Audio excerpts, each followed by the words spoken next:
Giant cell arteritis, or GCA, is a disease of the blood vessels, especially those on the side of the head.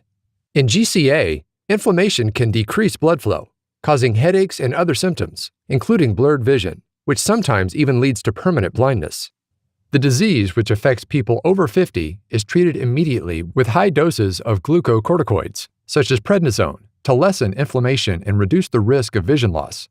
But patients often need to stay on these powerful drugs for years, and doctors don't know how long patients need to be treated with glucocorticoids for or at what doses.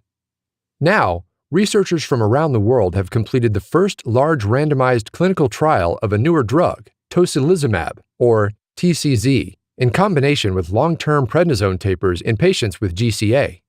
The results show that disease flares are common, even when patients are taking prednisone, although adding TCZ reduces that risk. In the trial, researchers evaluated 4 sets of patients.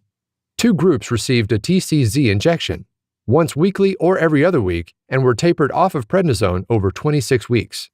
2 placebo groups did not receive TCZ and underwent either a 26-week prednisone taper or a slower 52-week taper. Physicians monitored patients for disease flares and checked for several biomarkers of the disease. Over 1 year, 58% of all patients in the placebo groups experienced a flare. 76% of the time, those flares occurred despite patients being on prednisone, underscoring the limitations of prednisone to treat GCA on its own. In comparison, 24% of patients in the TCZ groups experienced a flare. 64% of the time, patients were still receiving glucocorticoids at the time of flare. The researchers also found that biomarkers, such as C-reactive protein levels and erythrocyte sedimentation rate, were not very predictive of flares, especially in patients taking TCZ. This is expected, since TCZ blocks interleukin-6 signaling, which leads to the downstream reduction in the levels of both biomarkers.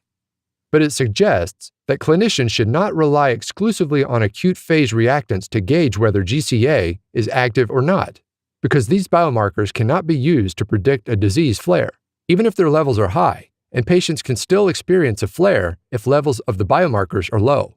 Finally, patients receiving TCZ were more likely to be in remission than those receiving placebo across all starting doses of prednisone, although a quarter of patients receiving TCZ still experienced at least 1 flare while on treatment, and the starting dose of prednisone, ranging from 20 to 60 milligrams per day, did not appear to influence whether a patient was more likely to experience flare.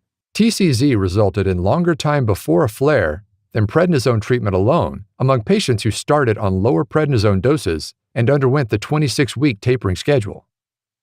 More work is needed to understand GCA, but the higher rates of remission were apparent as early as 12 weeks, indicating TCZ works quickly and could help patients by facilitating disease control and speeding up their prednisone tapers.